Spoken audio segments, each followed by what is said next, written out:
Hey, today is shave number 148 on my Nacet blade, and put that in a second. The brush we're going to use is this Omega.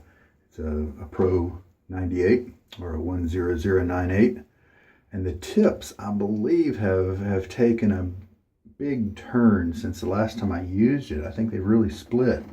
I think maybe the time before last I had it soaking, maybe for quite a while. I don't know. So I'm wondering if it'll be a very different brush this time than the first dozen uses or so. It's just been not really comfortable. But, you know, I knew that it's a Boar brush and some of them take longer to break in than others.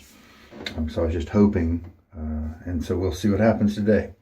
I've got my lather bowl. Computer files are in the description if you want to print your own of this one.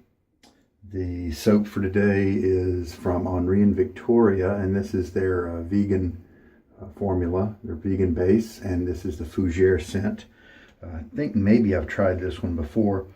It may be a little too ladylike, floral and whatnot, but we'll give it a shot. The razor, of course, when I'm using my Nacet with this age, is this Sheraton for 1938. It's a vintage Gillette. And as you can see, it's an open comb. And twist to open, like that. And let's carefully unfold the Nacet blade. And here's the little guy. I just gently pat him dry, mostly dry between each shave. That's all I do. Almost to 150. That's pretty cool. Throw a little water on my face.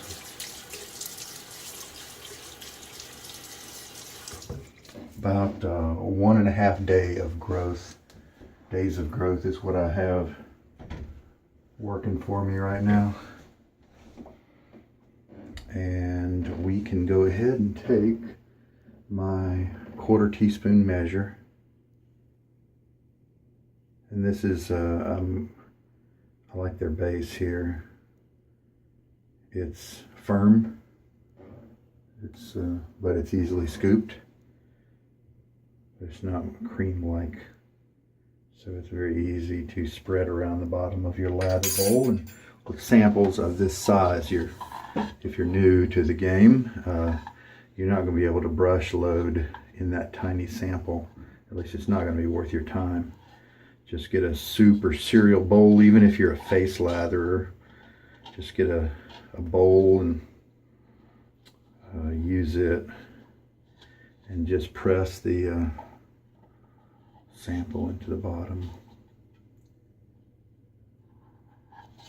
of the bowl. It's ready to go. And so we can take the brush. My normal habit here is, unless the soap needs otherwise, shake most of the water from the brush, and then we'll just go at it. And notice this brush also has an O-ring right here at the base of the knot. With these long bristles, it really splayed quite a bit before I put that O-ring on.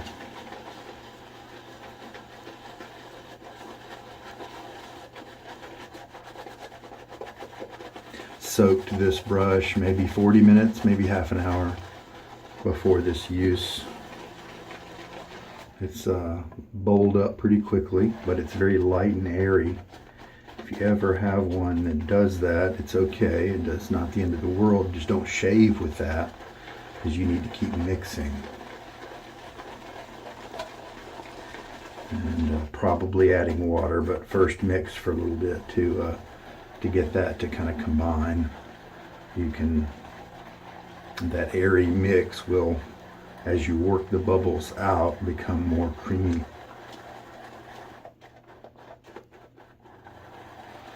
You can tweak that sometimes by not having as much water in your brush when you first go to load. start working the lather. Just add water more slowly.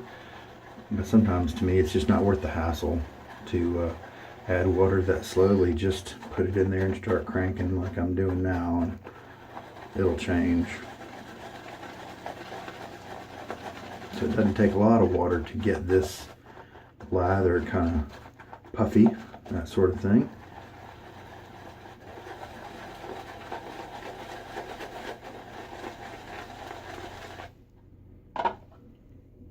Now a Fougere scent, as far as I know, is defined as kind of a dual component scent, where part of the scent comes from a floral type of note, and then there's also a woody note as well. And so you'll see vendors create fragrances that are Fougeres that are all over the map. Many are floral dominant. Those are usually not the ones that I enjoy. There are others that where the woodiness really steps up. It is kind of an equal player with the floral, and I found a few of those that I've actually enjoyed. It's a really neat combination that I like as long as the woodiness has some dominance there. And so with that teaspoon of water I've added, the soap has changed quite a bit. This is a nice looking lather. It's nice looking. It's probably too dry right now to use. If your lather sits on your brush really rigidly, many times that means it's too dry and needs more water. At least if you like it well hydrated, highly hydrated and slick like I do, right before it drops off into not being creamy. That's where I like my lathers. Now some of them, they have kind of a high structure to them, and so you can't get them really goopy and floppy and elastic because that's too wet for them and they kind of break down.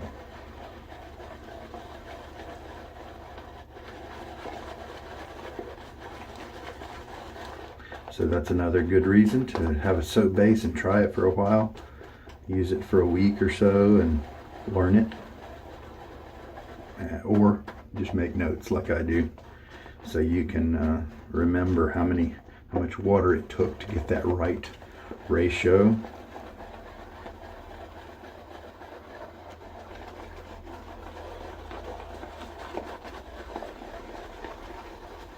Okay, let's take a look at this guy.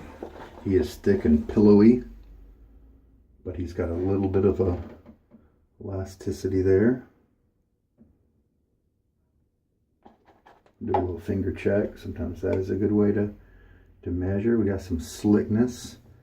It's not really a buttery slickness, but more of a watery slickness, maybe because this is not a tallow soap, it's a vegan soap. So why don't we go ahead and shave with this.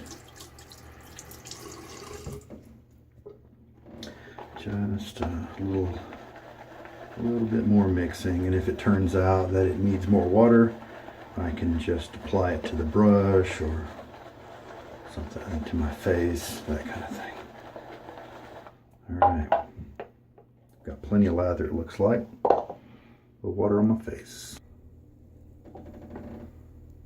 All right. Yeah, this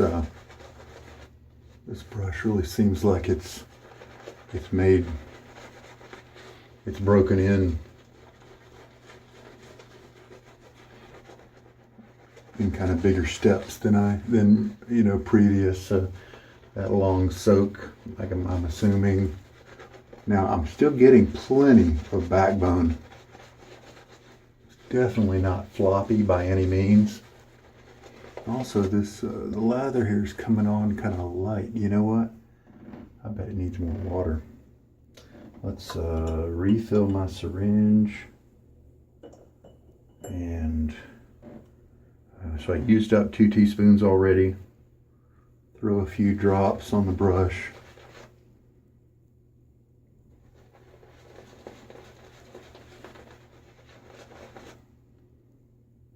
I often don't like putting the drops this way because many times they seem to come out the root of the base of the knot. This brush is a lot more comfortable than usual. Those split tips, I tell you what.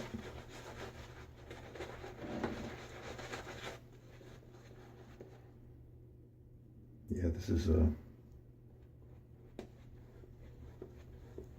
looking good.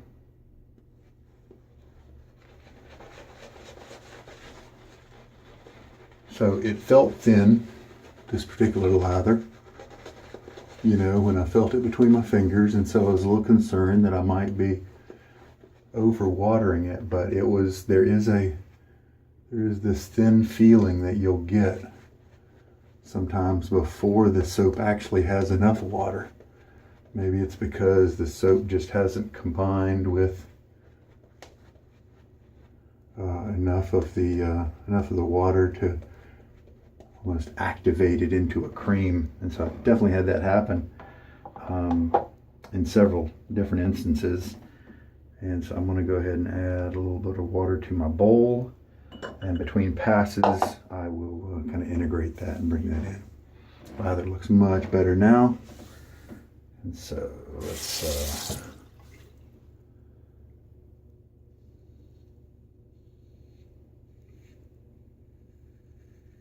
just a tiny bit of tugging.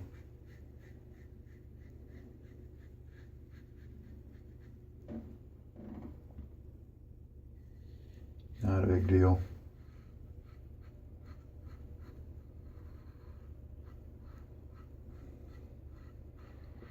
I mean, I definitely would have changed blades by now if I wasn't just curious as to how far this guy would actually go. I mean, why put up with a little bit of discomfort if you don't have to? I mean, unless you just really need to stretch your blade life. But generally, that's not too much of a concern since blades are so inexpensive.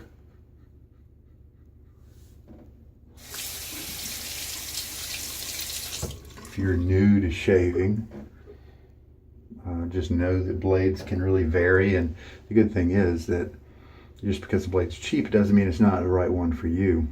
I mean, indeed, there could be more than one blade for you, of course. Matter of fact, the more experience you get, the more you find that you can just about shave with about any blade out there in general, and get a fine shave with it. But early on, a lot of times you'll find one that suits you well, one or two or three, and you just stay within that as you develop your technique. But the great thing is it's kind of regardless of price. There's just so subjective that just because there's a really expensive blade out there like Kai's or Feathers, maybe Bolzano's, it doesn't mean they're the better. It just means they're different. And so you could find one that's half the cost, like a Wilkinson sword or a Derby, that gives you a great shave for a lower price. Yeah, lots of water in the goatee. If you carry a goatee too, you may want to watch out. You don't want that to flush out your lather. So I've integrated the bit of water I added, so still have tons of lather. Let's go ahead and throw this on me. Second pass. Yeah, this brush is comfortable now. It didn't really take too long. So now the smogs were the quickest and the zenith. Okay, now there's a tiny bit of prickle right here. So obviously not all the tips have split. That's okay. We'll give it time to. So the sterling is the least comfortable, the sterling boar, but that's okay. We're just talking about 13 shaves. So that's not a lot in terms of Boar. Now I'm breaking them in with about a 1 hour to 3 hour soak on average between shaves. Before each shave. And so there is a little bit of a break-in shortcut going on.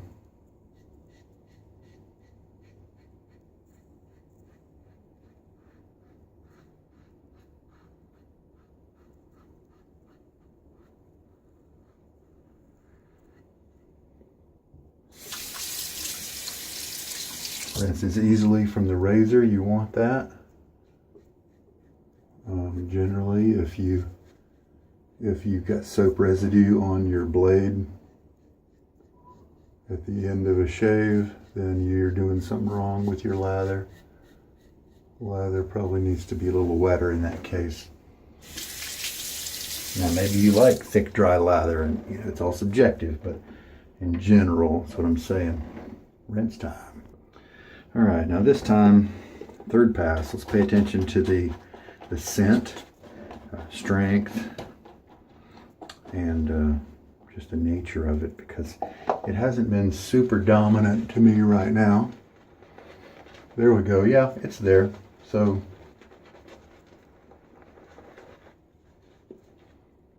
man, tons of lather, which is nice because that means that you don't really need a full quarter teaspoon. Matter of fact, I've probably got another three passes, right here. See, look at that. Now, the previous example, when I first stopped adding water, I showed you how the elasticity a little bit as it dropped into the bowl. Now, notice this time there was some stretch. Instead of dropping off as one clot, it dropped slowly, and there was some stretch to the lather. If you like this base and you use it often, maybe that's an attribute you can look for. When it does have that, you know that you're close to the right hydration. All right, so plenty of good lather here, and that's nice because that means that a tub of this soap is going to go, farther, maybe 1.5 times as far as a tub like Barrister and Mann or Holy Cow. Those guys, and they're top level soaps, Declaration Grooming. They're top level and great performance, but in terms of economy, because this soap takes less product to get you per shave, then that if it goes half again farther for you, then it's a better budget buy if you're looking for soap with economy.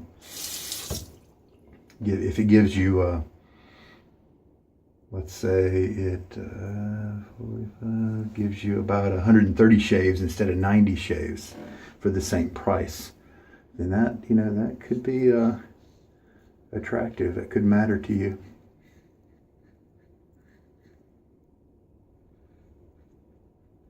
And it's not like you're settling for a junk soap for that savings. This is a good, slick soap.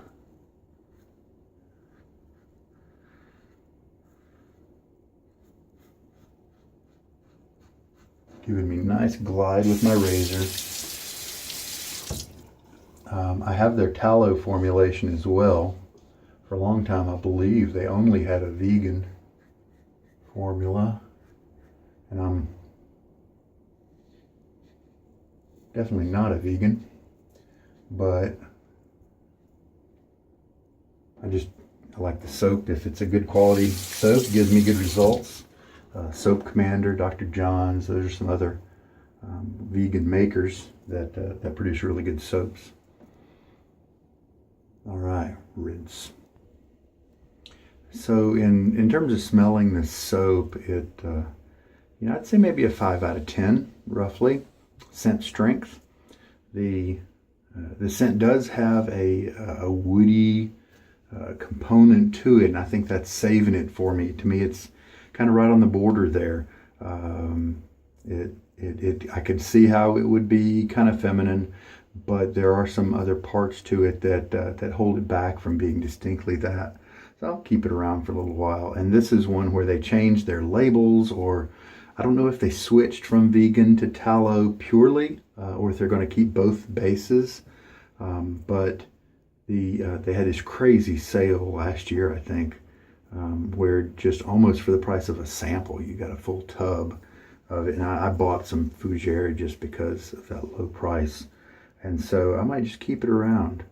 Sometimes it's good to expand your horizons and shave with something different every once in a while. But it doesn't have a powdery component to me. Maybe there's some greenery in there as well as the woodiness. It's kind of helping to offset the floral. And so I could see reviewers going either way with this. There are definitely plenty of shavers out there, male shavers, who like the floral scents, and so they might definitely appreciate a soap like this. But I'll keep it around. I'll keep it around. If it did have that powdery type component, I probably would just ditch it, but it doesn't seem to have. It's not a strong piece. So very good. How much soap did we use? 3 1/4 teaspoons for the. It was slightly less than 1/4 teaspoon I used. Definitely don't need to use that much soap in the future. Here's a little note about this shave. The first pass, noticed if you remember, I remarked about the backbone. And I believe that's because the lather wasn't wet enough yet. And so the brush wasn't being lubricated as much as it should be, and so the brush performed better on the second and third passes probably because of that, the lather getting better, getting creamier, and so it dampened the effects of the brush somewhat and made it a lot more comfy. So that's interesting, because there may be people who have reviewed brushes out there and who generally shave with a dry lather, or a drier lather than maybe they should. And the brush effect, the brush feel can vary greatly depending on that. So that's I say they should use a wetter lather, but you know what I mean. I'm not saying they should.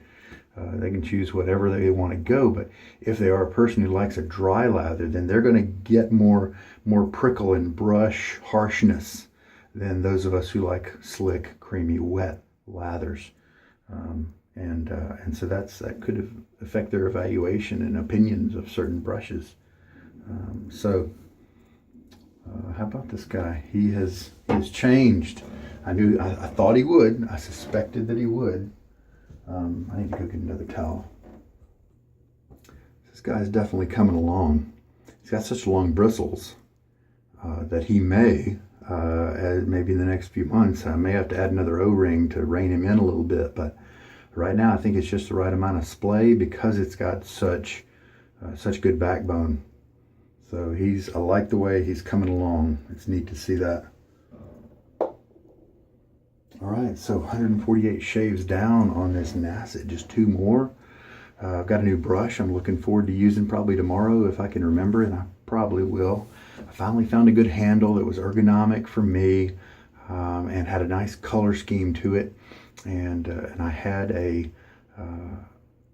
Sterling Finest Badger. It's a 2-band knot that was looking for a home.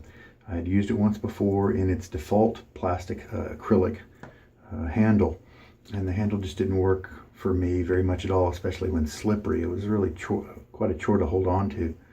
But I love the knot, and it's a great budget knot. It's one I highly recommend to new shavers, and so I wanted to get it into my den and put it through its paces so I could recommend it with more authority instead of just saying other people are recommending this knot, be able to refer it with personal experience. All right, so we're going to clean up. Time for some aftershave, and I just feel like putting on something with a little bit of alcohol. Got great face feel after the shave. There's no drying of any of the skin. Feels good. So I don't feel like I need any product. So why not use an alcohol product that Sometimes with some people can tend to dry your skin, but for average guys, we've been using these alcohol splashes for, decades. And I keep forgetting about this little guy, Vivant from Chatillon Luxe. Wait a minute. Chatillon Luxe. That's how you pronounce it. Been mispronouncing it for too long. And just since it's got alcohol in it, sometimes it can be a nice little bit of an antiseptic effort. And the alcohol is not super strong. I'm not really getting too much of a burning sensation, and so that's cool. And Bon Vivant is nice. Kind of smooth, almost like a food scent. It almost feels like I'm in some kind of bakery with sweet goods around, although it's not, it's not super that way. But that's kind of that's the impression that I get. There's definitely some, interesting notes to it. I have soap as well, and I like using that every once in a while. Oh, and the salve. Chatillon Luxe makes salves for post-shave treatment, and they really help hydrate your skin. They come in tiny jars, and you just hook some out, and put it on. And it's almost like a butter where you need to let it warm up to your skin first, before putting it on. But it's very effective, and they smell great.